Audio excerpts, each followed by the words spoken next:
This is WE-Boo-Lesque.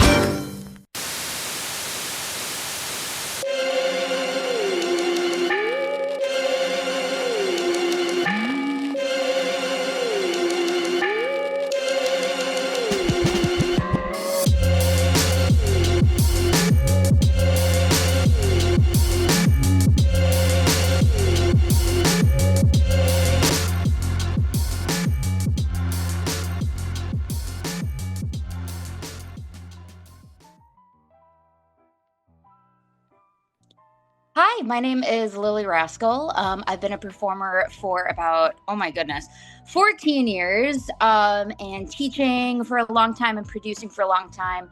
And I'm originally from Minnesota, but I've been living in Chicago for the last, 13 years, 12 years, something like that.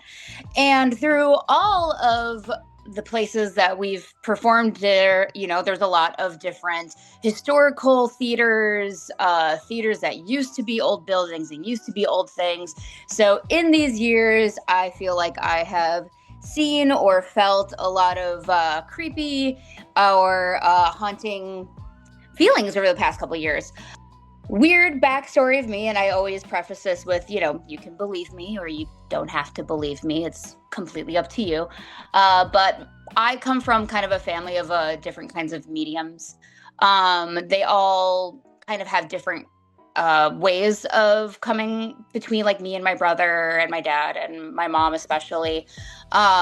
So like my brother, for instance, he has dreams of other people or dreams of other things. And for me, I don't technically see a lot of things, but I feel a lot of things. And sometimes that has really weirded me out, especially being backstage by myself in a lot of places where I start acknowledging things without even realizing I'm acknowledging things. And I realize, oh my God, I just acknowledged thinking someone was there and there wasn't. So I think I'll start with one of the creepiest places that I worked in. I would sleep there from time to time. I was a pro dom for about 4 years, and I worked at a dungeon in downtown Chicago. This building was old and decrepit, and there was a nightclub downstairs that was abandoned the whole time that I was working there. And upstairs, where all of the rooms were where I worked, there was one room that as soon as I started working there, there was a corner. And anytime I walked through the room, I would just always nod my head and acknowledge someone.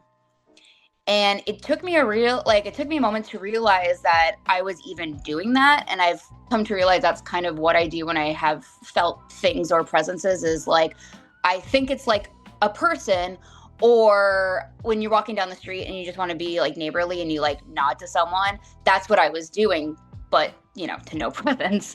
There was a lot of history in this place. A lot of people said that it was an old like bar back in the day and all these different things, but it was a very, very old building. And a lot of the time, just in this one room, which was more of this is a vacation room where there was a lot of costumes and a lot of mirrors and a lot of places to put on your makeup and whatnot. When I would have clients in there, I would always leave the room before we started a scene and come back in. And a lot of the times I would tell them to close their eyes, or they were blindfolded, or they had to sit in the corner or whatnot and so forth. And before I even walked in, I would hear my client act like someone already walked in. Like the scene already started. And obviously I'm on the other side, not opening the door yet. And I'm like, what? I'm not there yet, sir. Hold on. But I would always then walk in, and then they would hear the door. And a lot of the times they'd be like, who was I just talking to? Or like, didn't you already walk in? And I was constantly like, nope, we haven't started the scene yet. And it would happen on multiple occasions to the point that like, it was hard to like, of course, start the scene again. But it was like they said that they felt like me walking in and a breath or just wind of someone walking behind them. and then leaving out the other door. And they were like very confused. So that happened on multiple occasions, and it would only happen in this one room. And I would just always feel it in the corner behind this mirror. Sometimes if I had late night clients there or early clients, I would sleep there, and I had to stop sleeping in that room, which actually had like a really comfortable bed, because of that corner. I always felt like someone was watching me. I always felt like someone was like just needing to be seen, but also hiding behind the mirror and not wanting to be seen. And ever since I just worked there all the whole time, and it was, the longest time I worked there, that's how I felt all the time. And I would ask other of the other people who worked there, like, did they ever feel this? And I remember the boss was always like, oh yeah, we think someone like passed away in that room when it was like something else. And I was just like, oh, okay, just in that room. They're like, yeah, I remember when we bought the place, they were saying that like something happened and someone like sadly passed away and not the best area. And I was like, it wouldn't have been like in that room. I was like, yep, that was in that room. So that was always like the creepiest thing of just like working in a place where just a constant presence was like just staring at you, especially at your most vulnerable and your client's most vulnerable moments. So that was really interesting. One of the creepiest places that even people who in the burlesque scene who like aren't that really into like ghosts or spirits or whatever, always say that they feel or have seen something at the Drifter. And the Drifter in Chicago is in an actual original speakeasy. So it's in the basement, and I always say, or it's an original speakeasy, because it was literally a speakeasy in the 1920s that they found in the basement of the tavern upstairs, and they repurposed it. So they found all these like old paintings of like showgirls and all these old portraits and framed things of someone's family. I remember the first time I saw them, I was like, oh, these are really great Halloween objects that you guys put everywhere. I'm like, oh no, those are family member frames that they found somewhere. And I was like, oh my God, because they're so terrifyingly old and just dead face people, you know, just like the very like no expression face photos, and that they were just there when they reopened the speakeasy. So how the speakeasy goes is there's the main bar, and then there's the stage, and then you go up a staircase, and that's where your green room is. And a lot of the time they would put all the old artifacts that they haven't put downstairs yet in this room. And sometimes they'd hang up the frames with some of the old portraits on them. But they had to stop doing that because they would be put on the wall, and it would only be like the ones that were like older. Anytime they ever put like other kind of art there, I feel like it's always been okay. But multiple times has like the old artwork that was framed on top just fell. It would always just fall randomly. And like, we're not by like the train system. It's not like a shaky building, but always they would just fall. And this also happened to a couple of my burlesque friends as well, where they're like, the ghost would just kept on like getting at me last night. It dropped a photo. I felt like it was trying to trip me on the stairs. And so we're always just like, oh, the ghost was out hanging out yesterday. And it's kind of just like known. We don't know who or what or any kind of gender or age. It's just always when you're walking down the stairs in your heels and you're in your costume and you're trying to take your time, you feel like someone is behind you, like pressuring you to like hurry up and go downstairs. And to the point that we have all turned around and been like, okay, sorry, like thinking it's like a server needing to go down the stairs. Like, oh, I'm so sorry, I'm taking my time. And you look and no one's there. And it's just this tall staircase. So you just look straight up and like always nothing is there. But it's just a constant feeling like someone is trying to get you down the stairs. Someone's behind you. It's like they're almost waiting for you to perform so they can watch you. But the Drifter is definitely a place where a lot of non-believers have their moments, because that's also a place where you're usually by yourself up there, which is also, you know, like you usually have like a lot of cast members around you and stuff like that. But that one for sure, like when you were by yourself up there, especially later at night, like, yeah, the staff is around, but you always just feel like someone's standing outside the dressing room door, someone standing around you. And there has been multiple times where you feel like you left your costume piece like right where you left it. Like I threw it off stage, I saw it where it landed, no one else was right there for your performance. And then you'll go and you'll look for it and you'll look for it. And then it's all of a sudden behind like a broom in the corner that makes no sense of why it's in the corner when you literally saw it fall off your hand and hit the floor and it's not in the corner. So those places have really had like, yeah, a lot of activity. But I kind of feel, because I've been working there since 2015, and I feel like since they've gotten more popular and more dancers have come in, it's almost like the energy has gotten more and more enjoyable over time. It seems like they're more active with more of the performers that have been coming in. So that's been kind of cool to see over the years, or feel over the years, of like when I first started working there and kind of being like, yeah, this place kind of gives me creeps, or like I feel like I've seen something, whatever, it's an old building. And then everyone's stories over the year keep going and keep going and keep going. So that is another place that has a lot of history back in the day. So the one that I think was really scary, but also was not just like the decor of the place, is where Theater Bazaar used to do their shows at the Masonic Temple in Detroit. Detroit has one of the largest Masonic temples, and they do shows there from time to time. And this huge 3-story Halloween spectacular was there for many years. And if anyone knows anything about Masonic temples or how they, it's a lot of men. It's a lot of men doing things that not a lot of other people can see.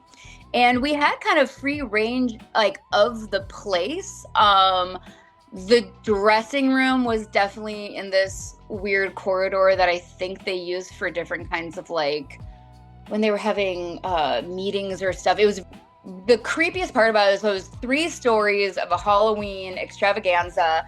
And I mean, like, there was like the Fistamatorium, where exactly you think was happening in there.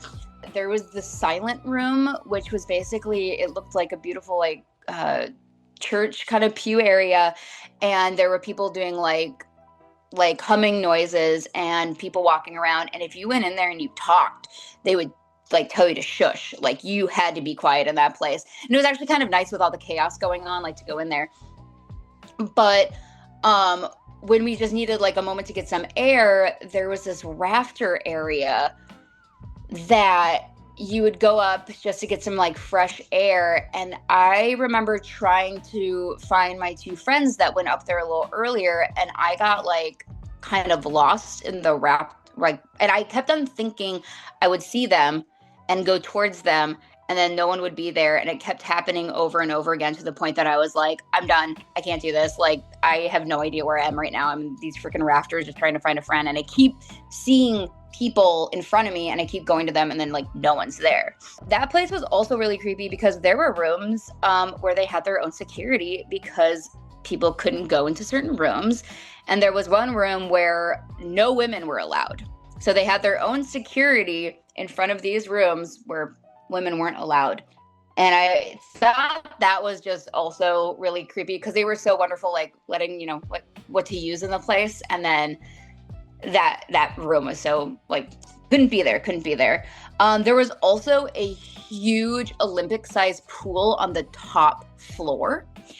And that was terrifying because it was completely dark in there. And there was just, knowing that there was just a Olympic-sized pool on the top of this mansion. Like, why would you put that on the top of the mansion, not in the basement? I have no idea. But the terrifyingness of just knowing that was there in front of you, and they would do little like roller coaster rides, and it would be in complete darkness, and just knowing that if you stepped off at any moment and didn't know where you were, you could probably just fall into this huge pool. So that was also another really creepy place where, even though the environment was gorgeous and creepy for Halloween. There was something else there that just wasn't part of the decor. And I feel because it's been around for so long. But yeah, those places were definitely the pretty scary moments. Pretty scary moments. I think, I don't know, ever since like I was really, really young, my mom always said that I had some sort of like guardian angel that I had that I've only seen twice. There was always like something that would, like, if I was a baby and I was like put a blanket over my face or something would always pull my mom out of bed, and I would have like a blanket over my face or whatnot. And she said that she was kind of like a glowing light and you couldn't really see around her. And then when I was 13, going through some pretty hard stuff, I remember waking up in the middle of the night, and I saw the same kind of glowing light person sitting on the couch. And then like ever since I saw her, that was the last time I saw her, that's when I just kind of started feeling things. And then learning that bad things have happened in places. There was a cabin when I was younger that some not so good things happened to some young kids there, and I always hated going into the laundry room. Like, I don't know why, but I always hated going down there. It wasn't even, once again, it wasn't even like a creepy laundry room. It was just the laundry room. And years later, I found out some things badly happened in there, like years and years before that house was ours. And ever since then, it's just kind of like, I just acknowledge presence when I feel it. And I try not to talk to it or do more than just acknowledging, because I feel good when I acknowledge. I feel like I don't know what to do after acknowledgement sometimes, because I'm also very weary, because I've seen and dealt with so many things pretending to be other things in my life, mimics or darker energies that feast upon darker emotions, or like sadness or alcoholism in a lot of people that I have in my life. And I've seen things pretend. So I'm always a person that I will acknowledge, and if it feels calmer or feels light, I feel better about acknowledging. But if it feels darker, I'll just like nod my head and kind of just move on, because I don't know what its actual intent is. So that's kind of been my MO, is just kind of like acknowledging and trying to move on, but not giving it too much attention, because I don't know what that means afterwards. Yeah. I don't screw with it. I don't do a Ouija boards. I don't do any of those things. I don't even have any like a Ouija board, like earrings or necklaces or jewelry, patches, anything that looks like it. Nope, not in my house. I don't trust things.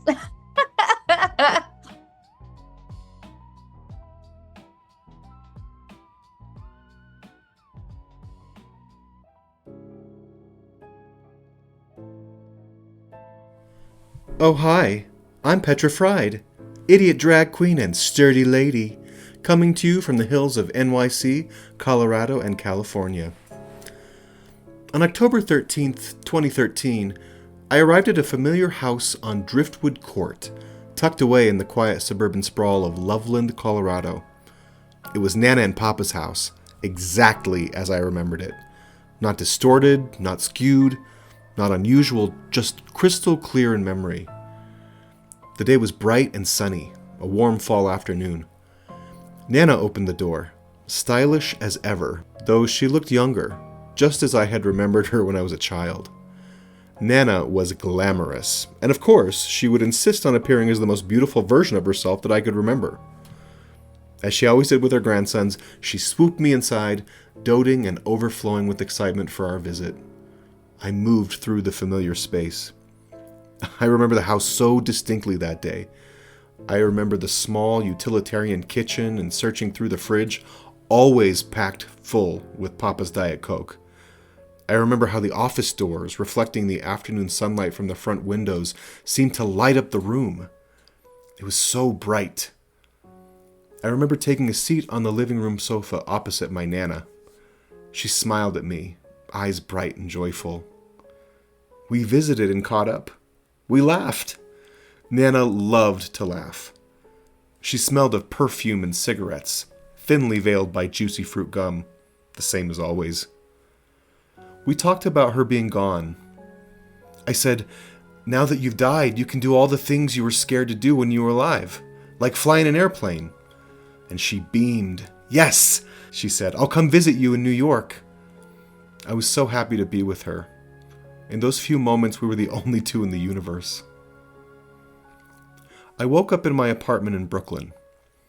Nana hadn't lived on Driftwood Court in over 10 years. She had died just the winter before. I hadn't dreamt of her before, nor have I since. Not like that. The next morning, I called my mom to tell her about my visit with Nana, only to learn that Nana had visited her too. She'd shown up at my mother's doorstep and handed her a single red rose as an I love you before Mom woke from sleep. I missed Nana deeply. I still do. But I feel her with me often. I know she still visits me. Flying be damned.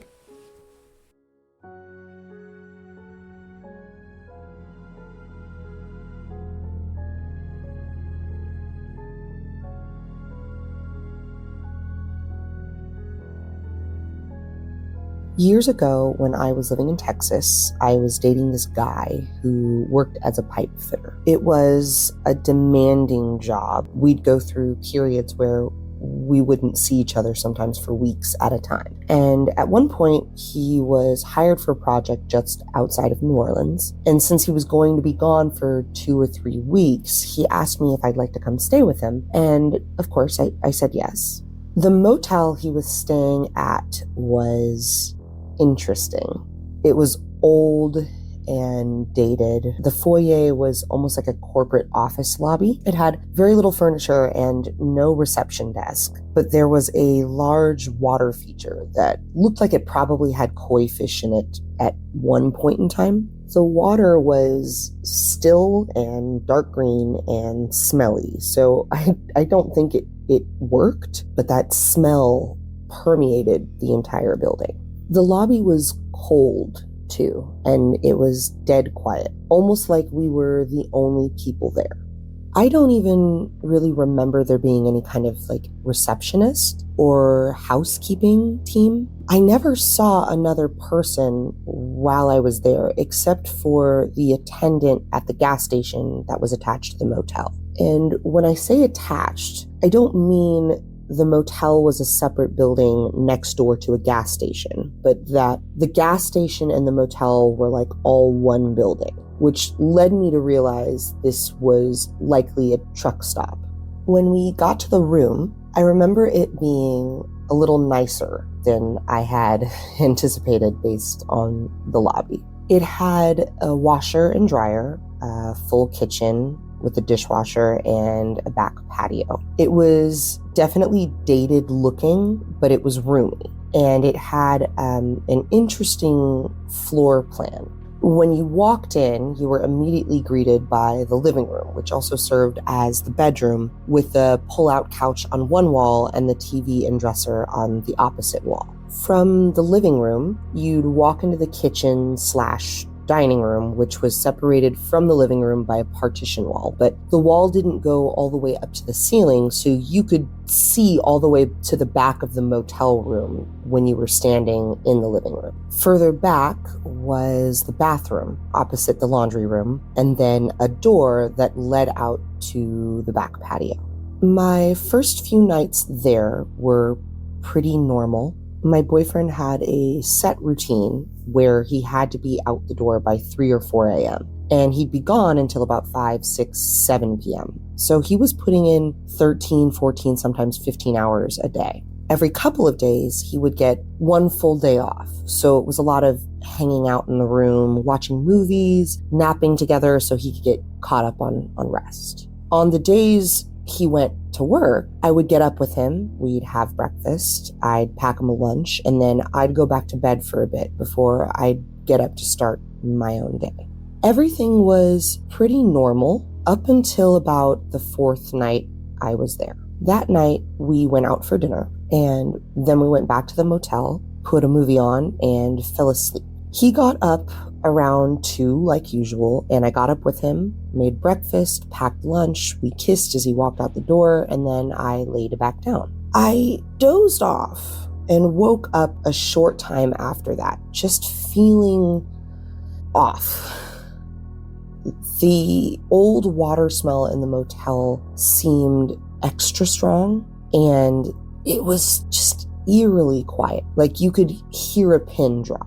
So I'm lying there in the dark, staring at the TV on the opposite wall because I can't sleep, when out of the corner of my eye, I see a glow. I turn my head and watch as this woman slowly comes walking from where the patio door was at the back of the room into where I'm at in the front room. I didn't hear the back door patio open. It was like she had just suddenly materialized in the room. And she was moving in a way like she was walking but gliding at the same time. As she enters the front room, I can now clearly see her from head to toe. She's wearing a dingy tank top, the ribbed kind you would layer under another shirt. And she's got on no pants. She's just in her underwear, and she's dripping wet. She's tall, taller than me, and very pale. Not see-through, just pale. So pale that she's like illuminating this otherwise pitch dark room. She has icy blonde hair with chunky lowlights, and she has that cut that was really popular in the mid-2000s where the bang was long over one eye while the rest of it was short like a pixie cut, and it's wet. And that old water smell is getting stronger. She stops at the foot of the bed, and mind you, she's staring at the floor. So I can't see her face, but at this point, I'm just lying there in a confused awe because I knew at that moment I was seeing a ghost. And all I could do was stare at this full-length apparition standing between me, the bed, and the TV in the middle of our motel room. And then she starts crawling into the bed with me. My heart and my stomach dropped because as she's crawling, I can feel the weight of her hands pressing into the mattress beneath me. I can feel the bedding wrinkling and shifting with each movement. The blanket was the only shield between her and I was gripping it so tight that my knuckles were burning. And that smell of old, still, musty water was hitting me in the face so hard that my nostrils were on fire. Then she stopped, and she wrapped her arms around my legs and just laid there, almost like how a little dog will curl up behind your knees for warmth. And I felt suddenly sad or concerned for her in a way. So now I'm just lying there in bed with this entity wrapped around my legs, and it's holding on for dear life. And as I'm staring down at the top of her head, I finally work up the nerve to speak. Who are you? What do you want? I don't know what I expected to happen, if I expected her to respond or disappear into thin air or what. But her head then snaps back in a way that is not human. The suddenness with which she was now looking up at me was like something out of a horror movie, where the protagonist sees a doll and looks away briefly and then turns back only to find the doll is now facing them. And in that moment, when she snapped her head back to look at me, her eyes and mouth were just 3 gaping black holes in her face. Her jaw then unhinged like a snake's, and this god-awful, high-pitched sound came out.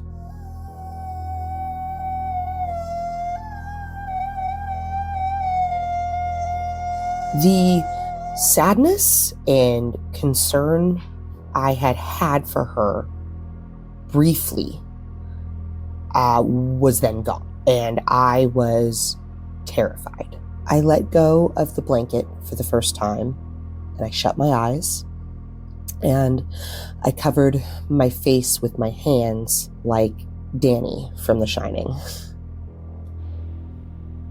At that same moment, my cell phone started to ring, and I picked it up so fast. And it was my boyfriend.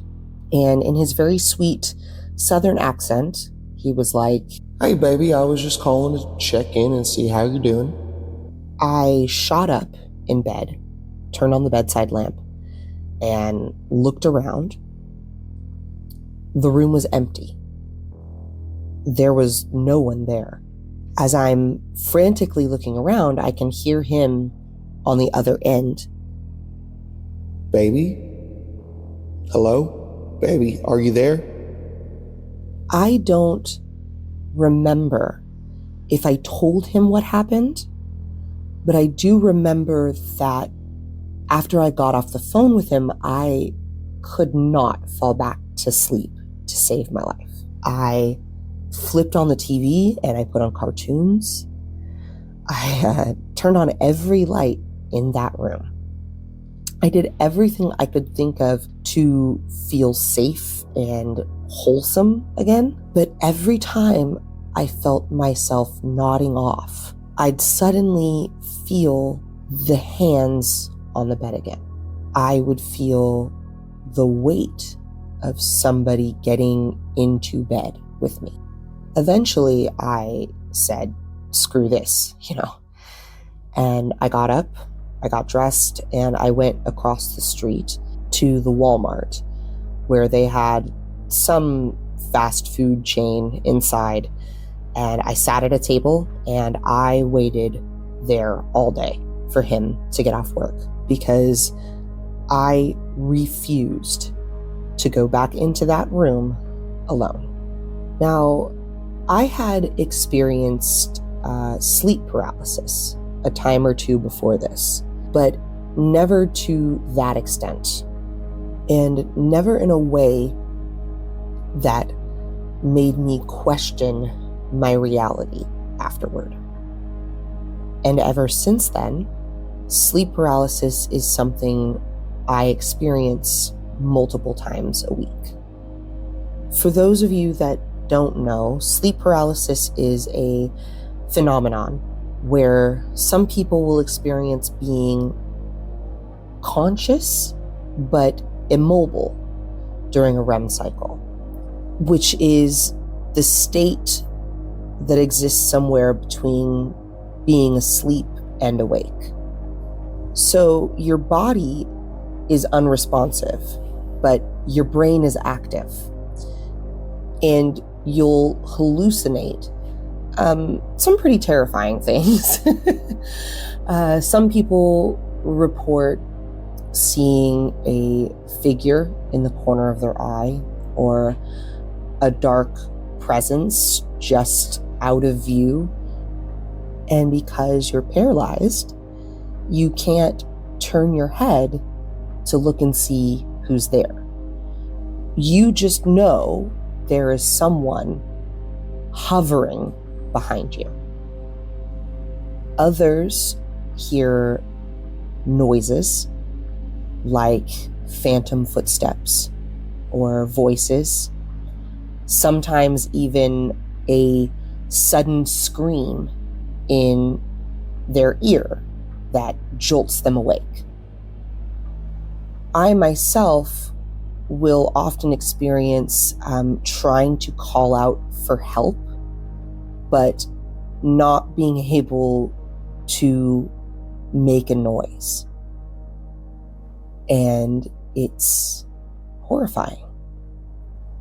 This was not that. I know in my heart that what I experienced that morning in that motel room over a decade ago was not a sleep paralysis episode. I wasn't paralyzed. I had mobility. I wasn't mute. I spoke to it. I was able to move fast and pick up my phone and answer it coherently. There were even marks in the palms of my hands from my nails digging in as I clutched the blanket with my fists.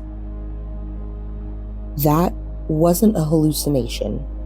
I think that was someone or something trying to attach itself to me during a vulnerable state. And as a result, it opened up some kind of a door that, to this day, I've never been able to close.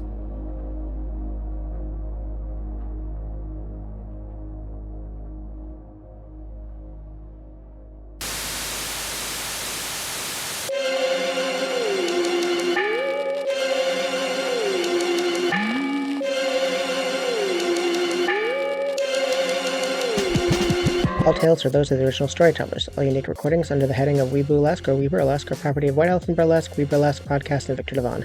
All original music is acquired by Pixabay.com with the understanding they are fair use.